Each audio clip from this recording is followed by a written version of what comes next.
Good morning, students. Good morning to all. On last day, we have studied about the balance of payment disequilibrium and the types of balance of payment disequilibrium. And at last, we have studied the causes for balance of payment disequilibrium. So today also, just we will remind what we have studied on last day, and we will go to the new concepts. Yesterday, we have studied the causes for balance of payment disequilibrium. So just we will remind, so what are the causes are there for arising the balance of payment disequilibrium. So first one of the causes is cyclical fluctuations. The cyclical disequilibrium in different countries is caused by their cyclical fluctuations, their basis and magnitude. So all the nations will have and will face the trade cycles, basis of trade cycles. So we have studied already the different type of the basis of trade cycles are there. So the depressions and recovery and boom and depressions. So when the two countries are being in the different type of the basis of trade cycles, and in different countries also will have the different magnitude in the trade cycles. Suppose when India are being in the boom depressions, it will never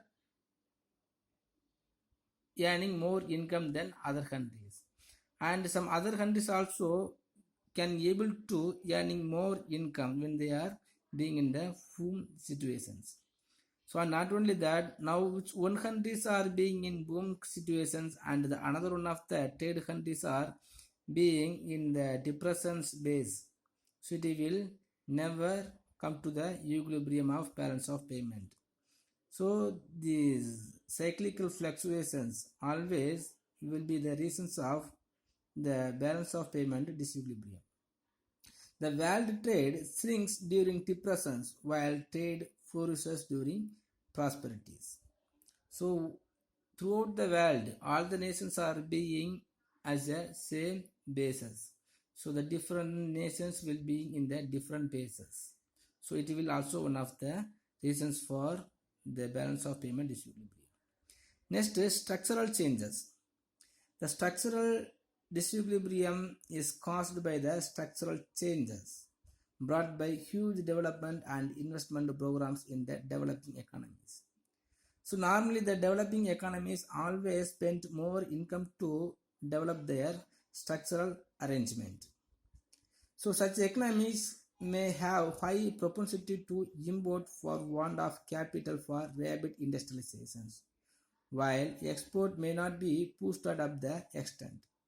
So when they are spending more their income to arranging the structural changes, it cannot be able to boost up to the export. So it will be in the situation of import. So the structural changes also will be as one of the reasons to arising the balance of payment disequilibrium. Next, development expenditures. The development disequilibrium is caused by rapid economic development, which results in income and price effects. So income and the price effect will bring some of the development disequilibrium. So there is more price in one country and the income also is increased, or the income also is not increased means, so the balance of payment price disequilibrium will be created. The less developed countries in the early stage of development are not self-sufficient. So when they are going to moving from one stage to another of the stage, so it will never able to export, increasing their export. So it will always depending upon the another nations only. So income, savings and investment are absolutely low. So if any of the nations are not having the sufficient level of the savings and income or invest, these nations unable to increase their export. So they depend upon the developed countries for import of commodities, capital and technology. So there is some of the balance of payment disequilibrium will be arised. Next, consumerism.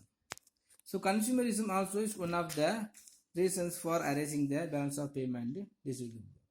The balance of payment position of a country is adversely affected by a huge increase to consumption. Even in the developing countries or the underdeveloped countries, there is no demand. The consumers or the public will want to consuming more commodities. So when they having the behavior, these nations will forced to import the countries from the another one of the nations. So the consumerism, the huge consumerism consumed by the consumer also one of the reasons to arising the balance of payment disequilibrium. Next, demonstrations effect.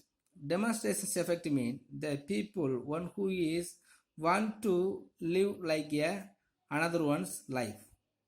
Now in developing countries, so many of the middle class peoples and the poor peoples also want to live their life like a another one's. For example, the Indian peoples want to live their life like a foreigners peoples. Those who commodities are used by the foreigners also want to use it by the developing countries peoples. When they are being like that, so the middle class peoples also will take more effort to consuming that commodities. So in this time, if any of the nations are not able to produce the demanded commodity, it have to import from another one of the nations. Next, borrowing. The international borrowing and investment may cause a deficit in the balance of payment. When the international borrowing is heavy, a country's balance of payment will be adverse since it repays loan the interest. So as we studied already, all the nations are having the power and the rights to borrowing the money and financial assist from the World Bank or the World Financial Organizations. So after borrowed the money within the particular time, it has to repay the money to the financial organizations along with the interest rate. So in this time, if it is not able to repay the money to the financial organizations, again it has to be need of borrowing the money from any one of the other financial organizations. So when they are borrowing more money, and if they are not able to repay the same money to the financial organizations, it has to be in the need of importing the commodities from another nations, and it will never increasing the power of export the commodities. So the balance of payment disequilibrium will be arised by over borrowings. Next, technological backwardness. The technological backwardness, the people are unable to use the energy available with them. So even some of the peoples or some of the nations are having some of the technological, they will never use the technological. And that backward technological also one of the reasons, because the developed nations will have the improved technological to produce any of the commodities, and because of that they will produce more commodities. And in the same time, some of the developing countries or the underdeveloped countries are unable to adapt the technologicals, and it will never increase the supply. Because of that, it has to be forced in the situation of importing the commodities from other nations. Next, global politics.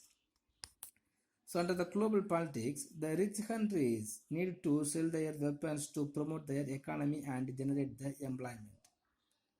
So hence the wars between countries are simulated in order to win the wars. For example, the America wants to generate the employment and sell their weapons to the developing nations. It will create and stimulate the war conditions or war situations with another two nations. So in these situations, any of the nations want to get the won to the war, and it will be import the weapons from weapon rich countries. So using their earnings and creating trade deficit. So because of that also, the balance of payment disequilibrium will be arise. So the 10 causes are there. So yesterday also I gave the same study portions. I believe you all studied.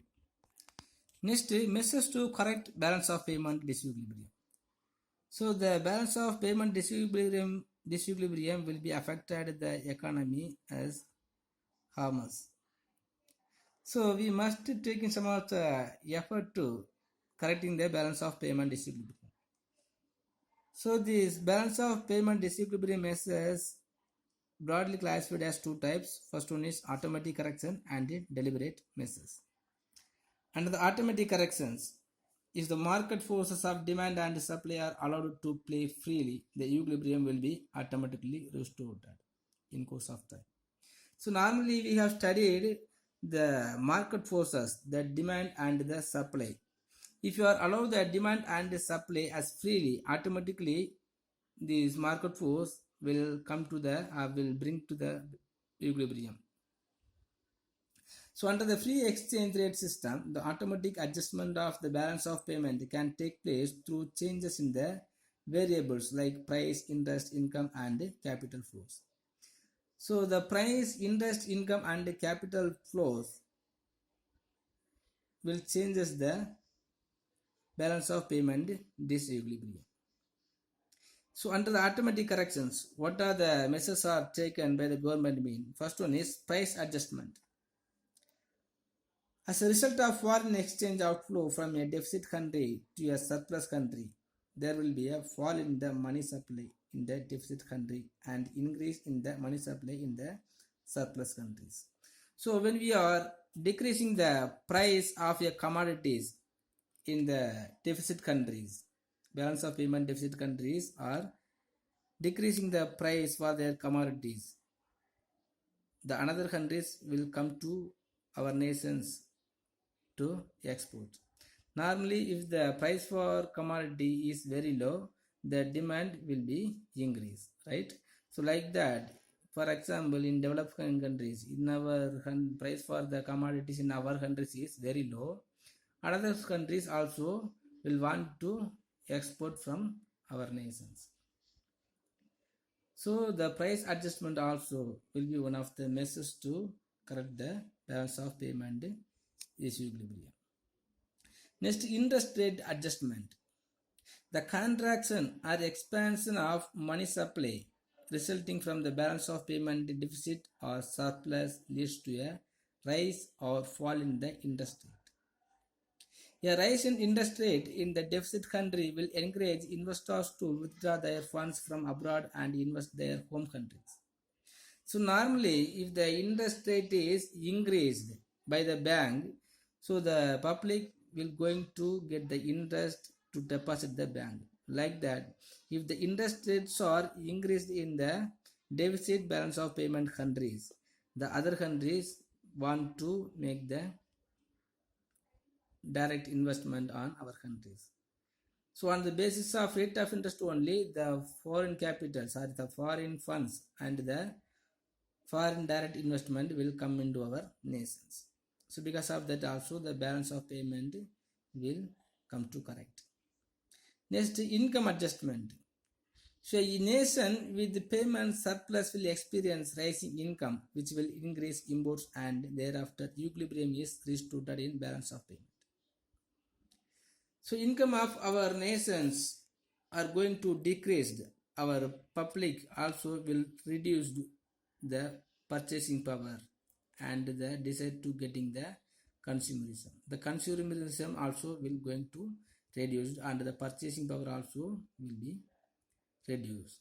So the demand for that commodities will be reduced. So if there is no demand for the domestic market, so we will relieve from the import from another nations. So in these situations, we can focus to increasing the export to the another one of the nations.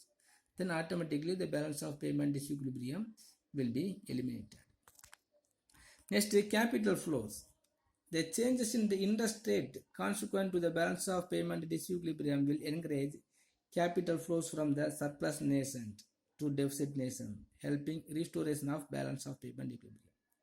The capital flows also will be come to our nations when we are reducing the interest rate.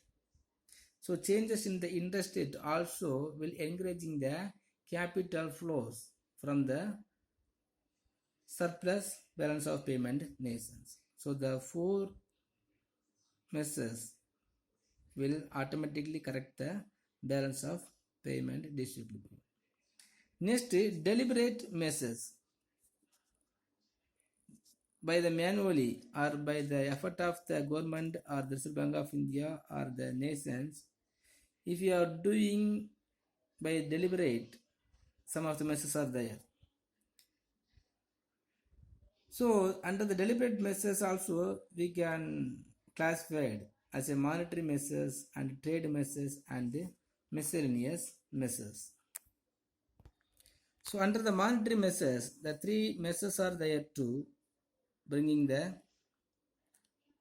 control in the balance of payment disequilibrium. Under monetary measures, first one of the measure is monetary contractions. The high domestic price level is responsible for high imports and low exports. In order to control inflation, the Central Monetary Authority controls credit. As a result, the prices come down and the export increases. So the governments are implementing the monetary measures or the monetary authority. So in order to controlling the inflation, the Central Monetary Authority controls the credit. So when we are controls the credit, the prices come down and export increases. So when we are bringing the credit as a control, the circulation of money will be less in our nations. So automatically the prices also will come down and export increases. If the prices come down, mean what will happen? So the peoples will want to purchase any of the commodities from our nations itself. So we can produce more commodities after fulfill the domestic demanded. So the surplus commodities also going to the export to another one of the nations. However, if credit is controlled, investment will decline, production will go down, so price will increase. So this is the cause for confusion between the government and Reserve Bank of India. So when we are bringing the monetary measures, so the credit will come to the control, but in the same time investment also will be less. So without increment or without high investment, we cannot increasing the supply of commodities. So first is the two types of the problem is there. When we are bringing the credit as the control, the circulation of money will come down and the poor peoples and the people also will less the purchasing power, and otherwise they will consuming any of the commodities in this domestic market. But in the same time, so the circulation of money and the supply of money also will decrease in the entrepreneurs or the production side also. So we cannot produce more supply. So if you want to bring the credit under the control, we have to taking the monetary measures, but this is also affect the investment level. So the government will confuse to bring their monetary measures. Next, devaluations. So devaluations means deliberately reduction of the official rate at which domestic currency is exchanged for another currencies. In other words, the devaluation refers to a reduction in the external value of the currency in the terms of other currencies. For instance, instead of 70 rupees per American dollar, making 80 rupees per American dollars. So normally the value of money, so normally for example, the value of money is 80 rupees. 80 rupees is equal to 1 American dollar means. So the Indian government deliberately will reduce the value of money from 80 rupees to 70 rupees. Now, if the American want to purchasing if the Indian peoples want to purchasing the $1, so we have to pay the 80 rupees.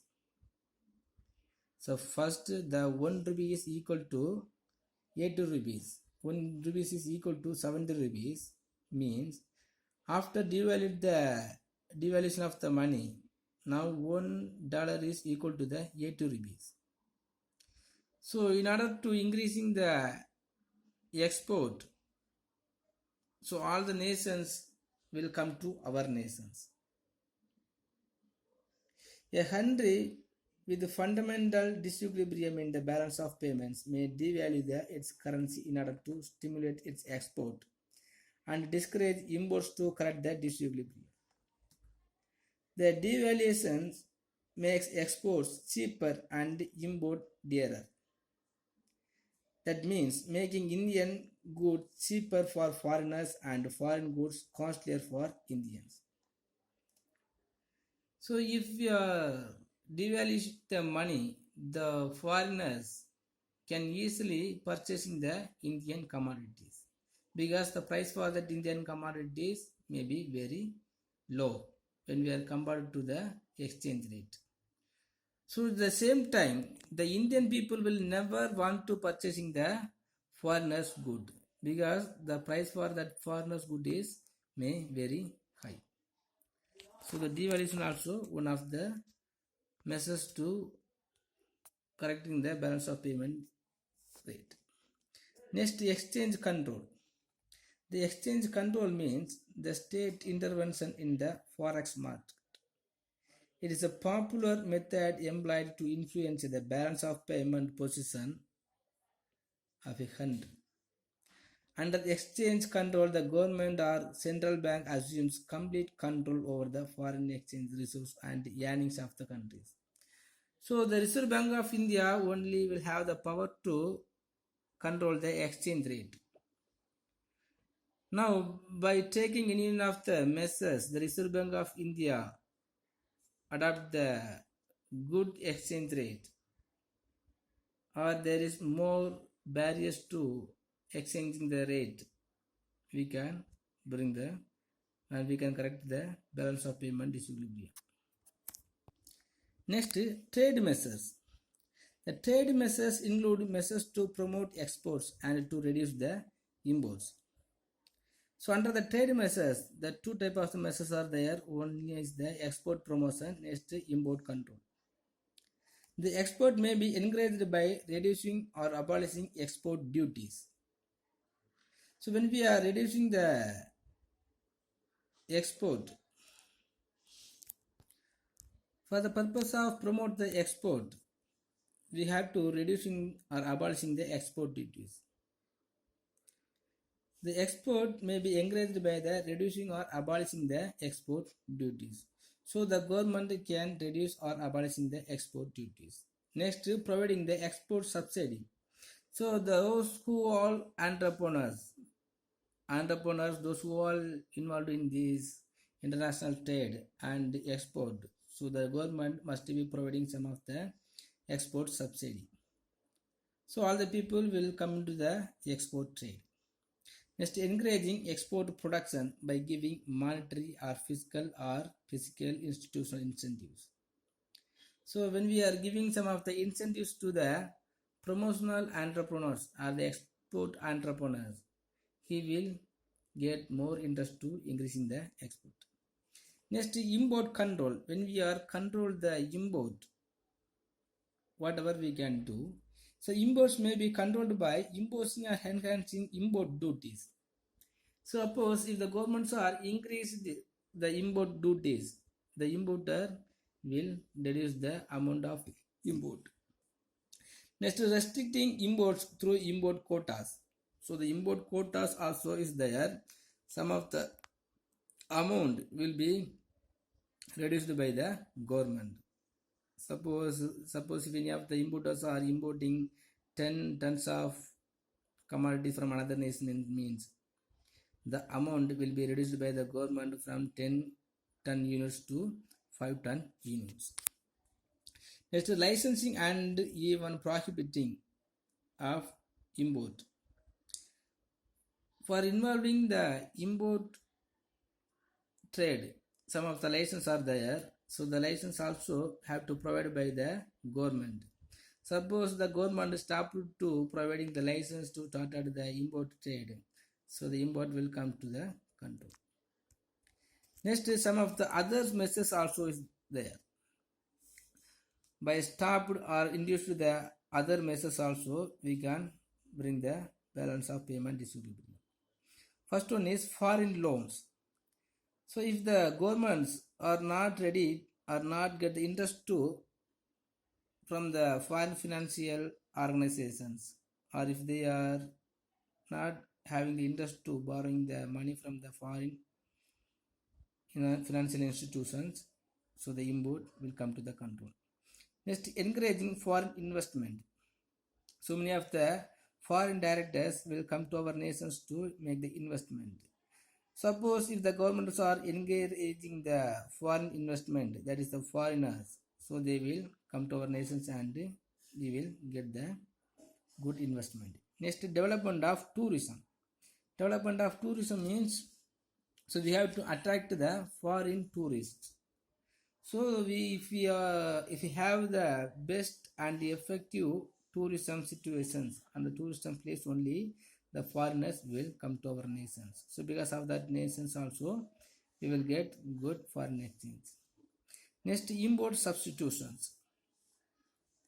So when we are providing some of the substitutions for the import goods, we have to produce some of the goods in our nation also. So the import also will get reduced. Okay students, if you have any doubt, please ask me. This miscellaneous messes also 4 or 5 messes are there. Just to take the automatic corrections and the correction of balance of payment disequilibrium as your study portions. Okay, thank you.